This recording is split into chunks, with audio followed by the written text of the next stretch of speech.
India में अंग्रेजों से सबसे पहली बगावत करने वाले। दोस्तों, मैं रिजवान हयात और हमारे साथ में बहुत ही मशहूर नाम मुजम्मिल रहमानी, जो कि बहुत सारी समस्याओं से बहुत मुद्दों पर बात करते हैं। इस मुल्क के लिए मुसलमानों ने इस देश के लिए ताउन क्या किया है, आज इसी टॉपिक पर बात करते हैं। दोस्तों, ऐसा नहीं है कि इस टॉपिक में ही यह बात सिमट कर रह जाएगी कि मुल्क पर मुसलमानों का ताउन क्या है, उनकी कुर्बानियां क्या हैं। दरअसल आज शिकवा है, शिकायत है कि आज हिस्ट्री के साथ क्या किया जा रहा है, इतिहास के पन्नों के साथ में क्या किया जा रहा है। इतिहास के पन्नों से उनके नामों को गायब करने की कोशिशें की जा रही हैं। और अगर आपको भी अपनी हिस्ट्री इतनी ही इंपॉर्टेंट है, जरूरी है, तो आपको अपनी हिस्ट्री खुद पढ़ना होगा और आपके अपने बुजुर्गों की हिस्ट्री, अपने बुजुर्गों का इतिहास खुद बचाना होगा। और आप अपने बुजुर्गों का इतिहास तभी बचा सकते हैं जब आप अपने बच्चों को तालीम हासिल कराएंगे, शिक्षा दिलाएंगे। आइए अब सीधे टॉपिक पर बात करते हैं। जब कभी गूगल पर, इंटरनेट पर टाइप करोगे, लिखोगे मैसूरियन रॉकेट, तो उसमें एक किताब खुलती है। ये मैसूरियन रॉकेट सबसे पहले इंडिया में लाया कौन? हैदर अली और उनके बेटे टीपू सुल्तान ने। गूगल पर जब किताब खुलती है तो उसमें किताब में लिखने वाले का नाम आता है कॉनग्र्यू। ये अंग्रेजों के जमाने का बहुत बड़ा वैज्ञानिक था। सर विलियम कॉनग्र्यू अपनी किताब में लिखते हैं कि 1799 में टीपू सुल्तान को मारा गया, शहीद किया गया और 1801 में उनसे जब्त हुई तमाम मिसाइलों को इंग्लैंड भेजा गया। अब 1801 से 1805 तक हमने उन मिसाइलों पर रिसर्च किया, लेकिन मिसाइलों की डिजाइन को न समझ सका।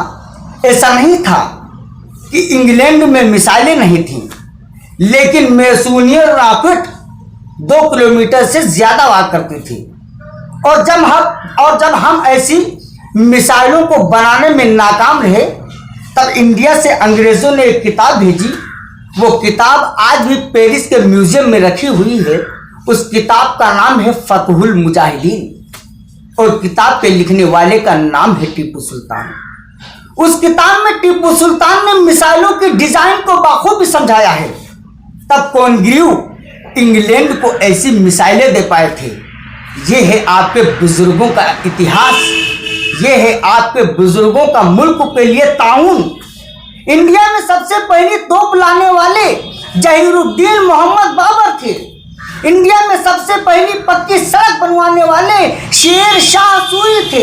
इंडिया में सबसे पहली रॉकेट लाने वाले शेर हिंद टीपू सुल्तान थे। और भारत को अग्नि मिसाइल देने वाले और परमाणु मिसाइल देने वाले APJ अब्दुल कलाम आजाद साहब थे। यह है आपके पुरखों का इतिहास, यह है आपके बुजुर्गों की हिस्ट्री।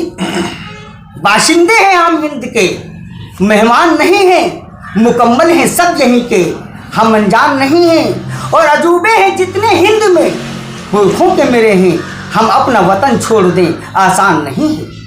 इंडिया का सबसे पहला विद्रोह 1773 में हुआ था, 1773 में हुआ था। इस विद्रोह का नाम अंग्रेजों ने फकीर रेबेलियन दिया था। इस विद्रोह को आज भी फकीर एंड सन्यासी के नाम से जाना जाता है। इस किताब को बंकिम चंद्र चट्टोपाध्याय जी ने लिखा है।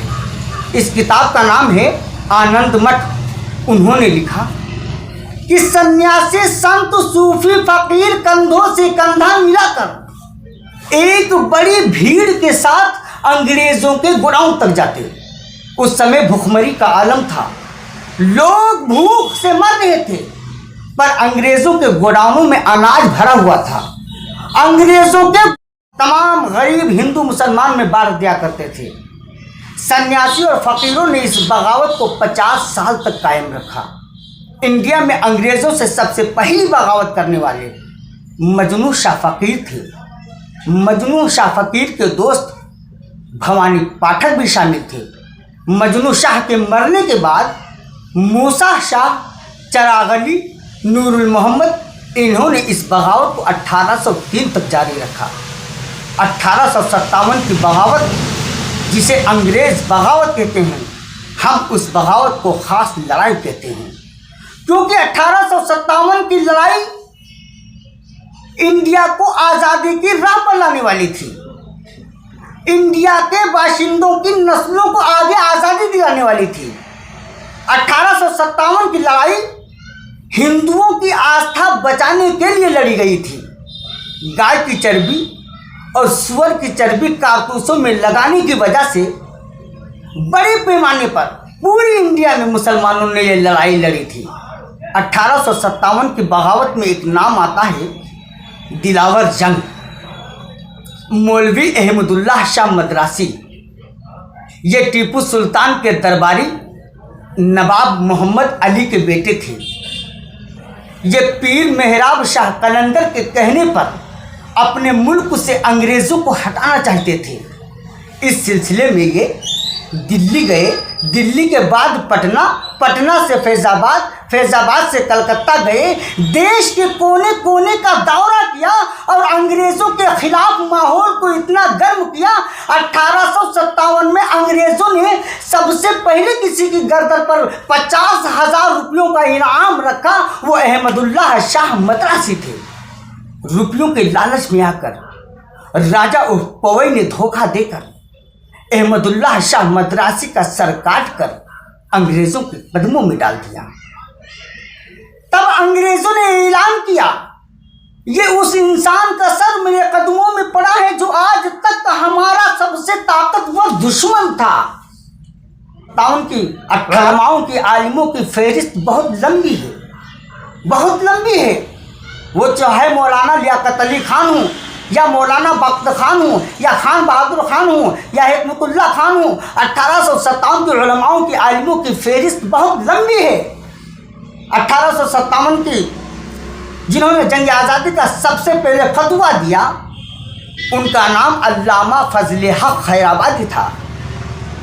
जब उन्होंने फतवा दिया और दिल्ली आज़ाद हुई, दिल्ली को दोबारा वापस पाने के लिए अंग्रेज़ों ने बहुत मेहनत की और एक बार फिर दिल्ली को अपने कब्जे में कर लिया। इंग्लैंड के एक लीडर ने इंडिया की अंग्रेज़ी हुकूमत को एक चिट्ठी भेजी। उस चिट्ठी में लिखा था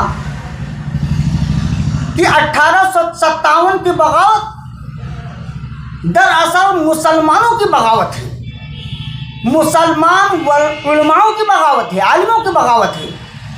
अगर इंडिया को दोबारा जीतना चाहते हो तो जहाँ पर भी दाढ़ी और टोपी वालों को देखो, इन्हें बिना मुकदमे के ही फांसी पर लटका दो।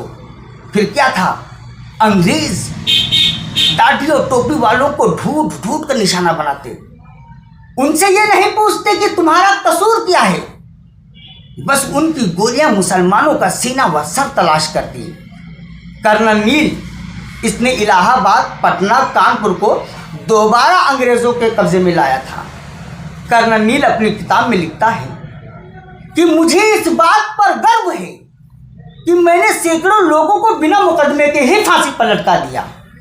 उस जमाने में एक बेहतरीन हिंदू इतिहासकार दिल्ली में रहा करते थे, श्री दुर्गादास बंदोपाध्याय जी। वो अपनी किताब में लिखते हैं कि इलाहाबाद के चारों ओर 1857 के बाद एक झाड़ तक नहीं मिलती थी, क्योंकि मरने वालों की तादाद इतनी ज़्यादा हो गई थी कि या तो वो लकड़ी कब्र में पट्टा बना के लगा दी गई या चिता पर लकड़ी बनाकर जला दी गई। क्या आप सोच सकते हैं क्या वो जुल्म सितम हुए होंगे। द टाइम्स अखबार उस समय इंग्लैंड से निकलता था। 18 जनवरी 1861 अखबार में लिखा है कि दरअसल अंग्रेज मुसलमानों, इंडिया के मुसलमानों के दिल में हमेशा के लिए डर पैदा करना चाहते थे। इसलिए सुअर की चमड़ी में नफीस उलमाओं को, खूबसूरत उलमाओं को ढूंढ ढूंढ कर, पकड़ पकड़ कर सुअर की चमड़ी में जिंदा सिया गया। ये मुसलमानों की कुर्बानियां हैं जो भारत को दिया है, जो इस मुल्क को दिया है।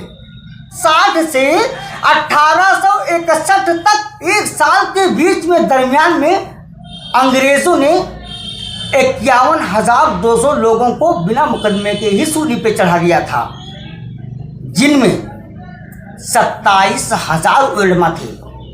बाकी के जो बचे 24,200, उनमें हिंदू, मुसलमान, सिख, ईसाई सारे लोग शामिल थे। हमारे जैसे वफादार कम ही निकलेंगे, हम जैसे वफादार कम ही निकलेंगे। जमीन खोद कर देखोगे तो हम ही निकलेंगे।